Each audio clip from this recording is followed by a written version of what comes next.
Alright, so today's video was supposed to be part of a vlog, but then I realized I just started talking a little too much and the video was long enough by itself. So today's video is going to be pretty educational, a little bit less entertaining than usual, but lots of good information. So if you are interested in what the title says, then keep watching this video.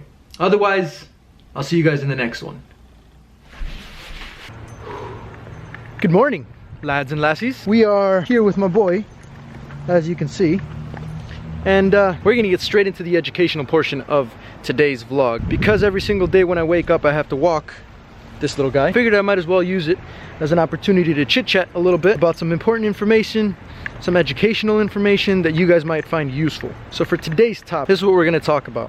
We're gonna talk about how to get a coach to email you back. A lot of you guys are always commenting that you're emailing coaches but you're not getting responses. If you haven't watched any of my previous videos, go ahead and watch those. I have a few on how to get recruited, how to get scouted, how to get into contact with coaches. This one's going to be specifically kind of on how you get a coach to email you back, to show some sort of interest. As you know, most coaches, especially at the higher levels, are pretty busy. They don't have time to be sorting through loads of emails, and if they do, they want to make sure that they only reply to the best ones, because they can't waste their time on someone who's not worth being brought over to play for their university. First of all, I'm gonna be very realistic here. You stand no chance of playing college soccer if you're not playing on a good team or you're not standing out and showing on a team. So if you're just riding the bench, or if you're in your JV team and your team's not that good, it's gonna be very, very difficult to convince a coach that you're good enough to be playing for their university. A few things you can do. One, probably the most important, you have to have a highlight video. Think about it this way. From our perspective as coaches, how are we going to know that you're good if we can't see you actually play? Now, because most of the players that we recruit are all across the country or internationally, a highlight video is the perfect way for us to see how good they are in a match environment. Even if it's just training footage, even if it's you going out on your own, some sort of highlight video is almost always necessary. Now, this is also crucial. In the first highlight video that you send over, make sure that it's all of the good clips, all of the clips in which you're involved, which might get a coach to show interest. Don't just put an hour and a half of game footage where you only touch the ball 5 or 6 times, because in our initial contact, when we initially see the first video, we have to have something that hooks us right away. So start off with a short video, maybe 4 or 5 minutes of just all of the qualities that you have. If you're a defender, show your tackles, show your long distance passing, your distribution out of the back, aerial battles, things like that, right? And if it's good and we're interested, we're gonna email you back and we're probably gonna ask to see actual match footage of you. Now that's where you can send over an entire match and then we can see how you do in an actual match environment. But most of the time we're not gonna take that right away, because we don't have that kind of time if we don't know exactly who we're dealing with. Once we're interested, then we'll make the time for that. Okay, so you've made your highlight video and you sent it over. Rule number 1, probably not a good idea to be asking for a scholarship right away. Scholarship money and funding and budgets is very, very limited. People think that we just have full rights to give out all the time. That's not true. Most coaches are right on the border of their budget or have gone over their budget and have no more money to spend. So when you go and ask for a scholarship, especially when we don't know who you are, it's kind of like, mate, who are you, mate? Who are you? Those kinds of talks will come later, when we've already shown interest, when we've already started talking to you, and when we've decided that you're going to be part of our program. Try to send over as much pertinent information as you possibly can. Send us a resume if you have one. Send us some of the statistics.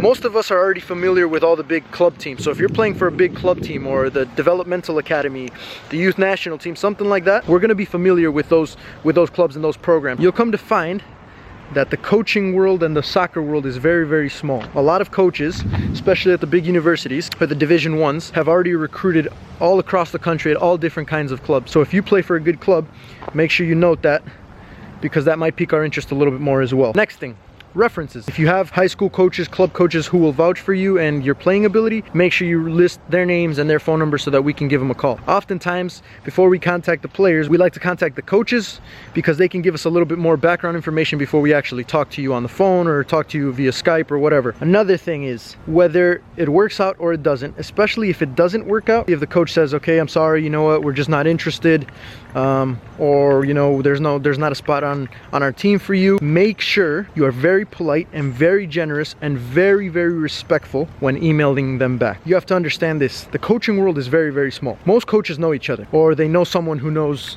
someone who they already know. So if you don't get recruited by a university and they say they're not interested, and then you go to a different university and apply there and they might be interested, a lot of times they'll come to the first coach that you contacted and say, hey, I heard this player was, you know, trying to come to your university. Can you give me a little bit of feedback while you were recruiting them? And if you're not respectful when you email them back and say, you know, I appreciate your interest and all that, they're gonna say, hey, well, I was recruiting them, I told them I didn't have a spot on my team, they never emailed me back, or I contacted them a few times, they just never showed any real interest, doesn't seem like they're very motivated. Boom, that could ruin your next opportunity to go to a different university. So make sure you're always respectful, you always email back saying thank you for your time, I greatly appreciate it, and that will help you in case a different coach comes into contact with you and wants to come into contact with the coach that you might have previously tried playing for. And last thing is, we have to abide by certain NCAA rules and regulations when it comes to recruiting. Probably the one that's going to impact you the most, according to Division I NCAA rules, we cannot actually contact you until you're a junior in high school, I believe. So you can send us emails and you can send us highlight footage